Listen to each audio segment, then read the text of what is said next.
Yeah, so there's a lot of information out there about inquiry and different approaches on how to do self-inquiry. So that isn't usually a subject that is approached here on this channel, although lately there has been enough questions around inquiry that there's some clarification that might be useful if you are still playing in that particular realm.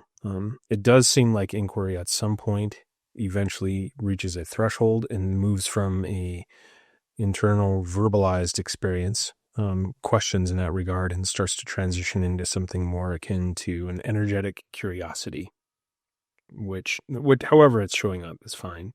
Inquiry eventually takes an organic tone as well, and so the two varieties of inquiry that we're going to cover in this video are actually really simple, but it is kind of useful to know the apparent difference in the approach, mainly because they both will, of course, serve some sort of purpose and likely will open the door for further investigation, which seems to be the point of all of this. So we'll just cover the first one, which we can just call iterative inquiry.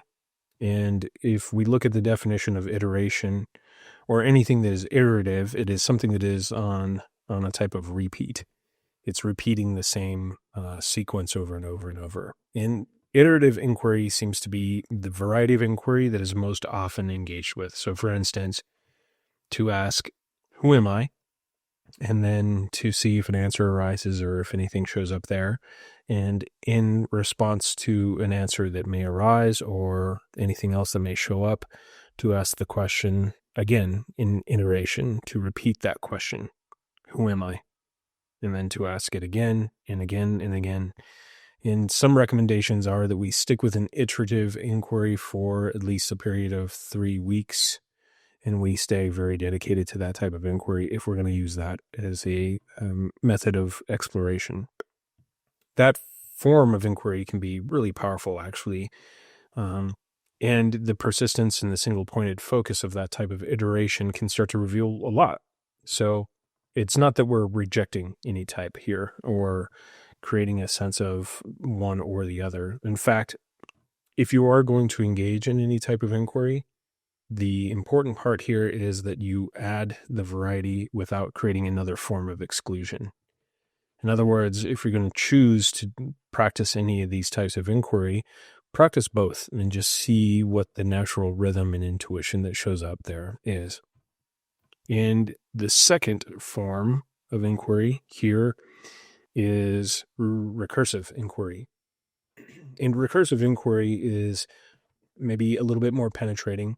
And what we're doing with recursive inquiry is we're looking for the answer that may arise, and then we ask a question or inquire about that answer and go again, and then ask a question about that answer and then go again and ask a question about that answer and go again, and so on and so forth.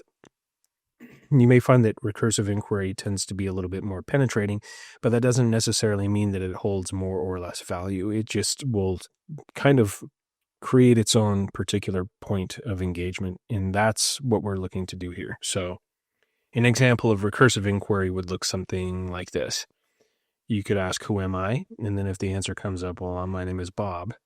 And then you can ask another inquiry immediately around that. So it's essentially like breadcrumbing. Well, what is Bob? And then it might come up with another question. Bob is a man. And then you can ask another recursive inquiry from there. What is a man? And then it might say a man is someone who has these features or has this role in society, so on and so forth. And you can kind of see that each question that has an answer is imparting itself to another question that continues to penetrate. And what you'll find is that with iterative inquiry, it tends to eventually lead to a breaking point in thought and leaving a vacuum or leaving a space there. And in that space, you'll have a very profound sense of non-dual or I am or a conscious experience. It's very similar with recursive inquiry, where eventually the mind will no longer have an answer because we've pared it down and we penetrated so completely that nothing else can arise in that particular inquiry, as long as you follow it in that particular penetrating way. You may even find that some inquiries will lead to an absolute recursion. And what that really looks like is it starts to form itself into a complete loop. The answer leads to another answer that leads to the first answer that leads to the second, third, fourth, and things like that. And it just keeps essentially going into a loop.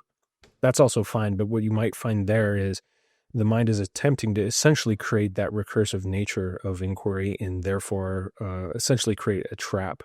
There's usually a negation that happens in thought. And that's the thing that we want to start to realize, is that when we meet all of these particular facets of experience and we meet them head on, it essentially ultimately and fundamentally reveals a sense of emptiness. All form, all thought, all object reveals an emptiness.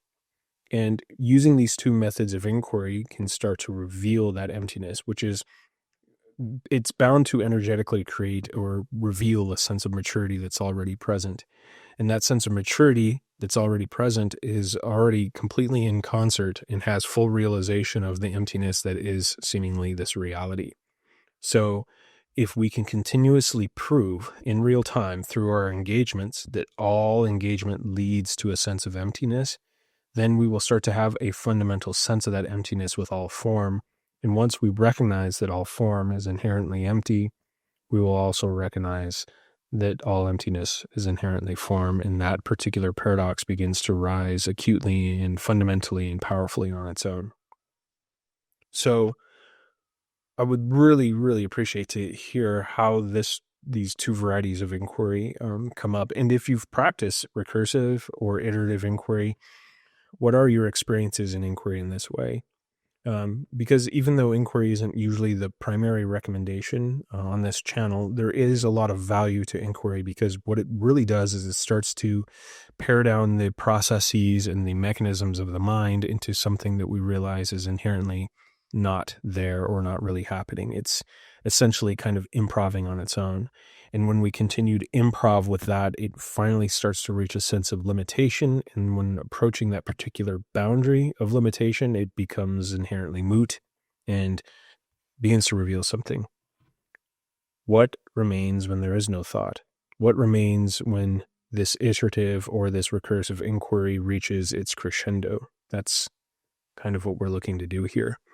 And what a fun video, because usually we don't speak about inquiry, and it's kind of nice to get into some of the initial tidbits of this type of investigation, especially for some of you who are new to the path. If inquiry is something that's really interesting to you, see if you can play with both of these varieties and see what starts to come up in between. What happens in the recursive, what happens in the iterative, and maybe you'll start to find a lot of value there. And as always, please include questions or comments in the comment section below, and we'll get to those and engage a little bit further. Thanks.